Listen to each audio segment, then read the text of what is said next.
this is the most disturbing story on TikTok these days. Sweet little Elisa called my attention to this one. I don't even know if I have TikTok on my phone. I'm certainly not logged in if I do. I don't think Elisa uses it, but sometimes you see the TikToks on the Instagram and she uses that more. And so she sees this and it goes totally viral. It's a mother making her own birthday cupcakes. Very sad.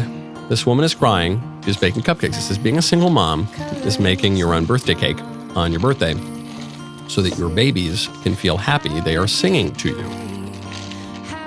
Okay. Now, this story, just on its face, is very sad. You don't want to think of anyone being alone or having to,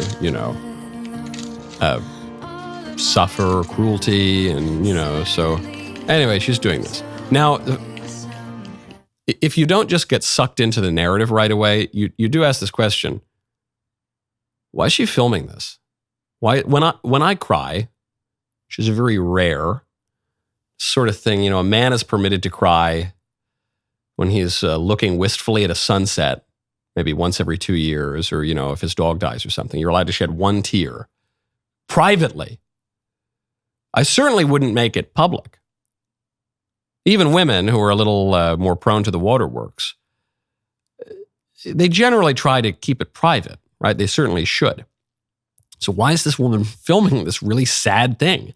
This is really, really sad. Why is she filming that? Well, there's a wrinkle, because then a man stitches, it's where you do a video on the video, stitches this video and he says, hey, hold on, I'm going to correct the record. So I've been sent this video a lot over the last few days. People asking my thoughts and my comments on it. And before anyone says, oh, you don't know her situation or, you don't know what she's going through, well, I do, because I lived it. I'm her ex-husband, and right now I have full custody of our kids. This is our parent agreement. As you can see, I have all weekdays and weekends, time sharing with the kids, all at holiday academic breaks. And for her to get any rights back to the kids, these are the things that she needs to do. And yes, child support, she owes that. It's up to over $21,000. So she's a mother and doesn't pay child support. She was then arrested for check fraud, and during that hearing, it turned out that it was found that she stole almost $1 million from another guy. And also, she faked cancer in the past. These are scans that she would send and post on her page before. Okay. It goes on. I think there's another. No, I think we have it. Okay. All right. This is only one more. But I can't stop watching. I watch the first video, then I have to watch the second video. The second video, then I have. She responds to her ex-husband after he responds to her crying while baking the cupcakes. Whatever you're saying about me on the internet, but there are other women that have filed restraining orders against him. And if anyone took the time to go look him up as well, that's what you would see. Instead, you see everything you've looked me up, which is essentially coming from one man who is out to destroy my life. That is in the nature of being a Scientologist. That is what they do. And if you know anything about them, you would know that. All right, enough. Okay? We went from sad, single mother, bad circumstances, has to bake her own birthday cake so her kids enjoy it, to actually she passes bad checks. She stole $1 million. She fakes cancer. She owes me money because I take care of the kids the whole time. To actually, he's a Scientologist and he's evil. He wants to ruin my life. Enough.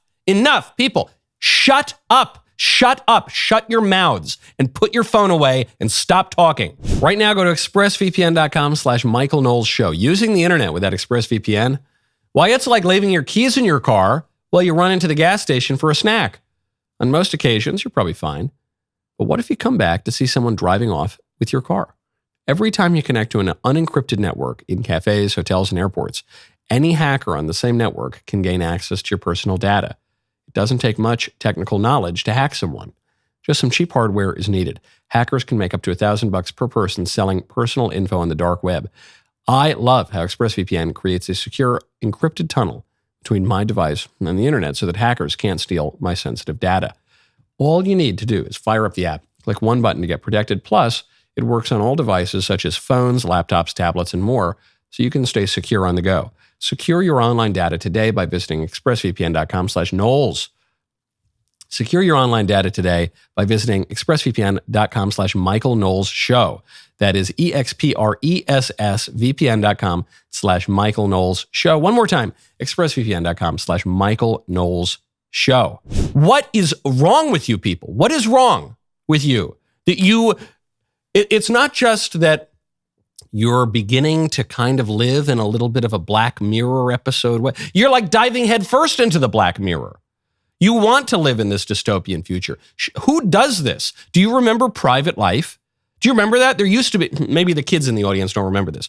There used to be a thing called Private Life where you wouldn't air every time you wanted to cry or every time you got into a fight with your husband or wife or ex-husband or ex-wife or this. You didn't air all your dirty laundry and grievances for the entire world to get what? To get clicks? To get clicks from strangers on the internet? This is so deeply demonic and evil.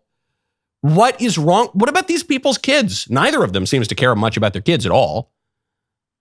If you're going to go out and post this kind of stuff all over the internet, your kids are props for your TikTok channel. What is wrong with you people? Good grief. Just, I don't have much more of a take on it other than 97% of the time when you are torn between do something publicly and just kind of keep it to yourself, whether that's whining about your ex, whether that's having an emotional outburst, whether that's talking about your sexual preferences. Oh boy, that's a big one these days. Whether that's screaming or ranting or raving. I know I'm ranting and raving right now, but at least I've got a show on it. There's kind of some formality and limits placed on it. I'm not just yelling into my phone. 97% of the time, just don't do it. And you know what? You'll never regret not doing it. Private life is good. We think that fame is really good. So we just relentlessly pursue fame to the point that we're not. I know, I get that there's kind of an irony because I'm talking into a camera right now, but I'm not in my bedroom. I'm not in my kitchen. I enjoy private life. Private life is great. Private life is really, really valuable. Okay. And what we've done is we've said private life has no value. Public life is everything. The love and cohesion of my family, totally pointless, doesn't matter at all, not going to fulfill me. The clicks and likes from strangers, that's what's really going to gratify me. I'm going to be lying on my deathbed. I'm going to say, I wish I had more time to get clicks and likes from strangers. No, man. You want to get back to anything resembling normal, flourishing life? Next time you want to aim that phone at yourself and engage in whatever properly private activity for the public, just put that phone down. Grab your arm. You're going to want to take, and you pry that arm away from your phone. Good grief. We are so, Black Mirror is like passé now. Black Mirror, we're going to look back on Black Mirror with nostalgia in a few months. We're going to say, do you remember when life was so simple like in Black Mirror? Like in the Twilight Zone, you remember that? Boy, I long for those days. Well past the dystopian prophecies. That was a great clip. Now, hold up, ring the bell. Ring it. Come on. We'll see you next time.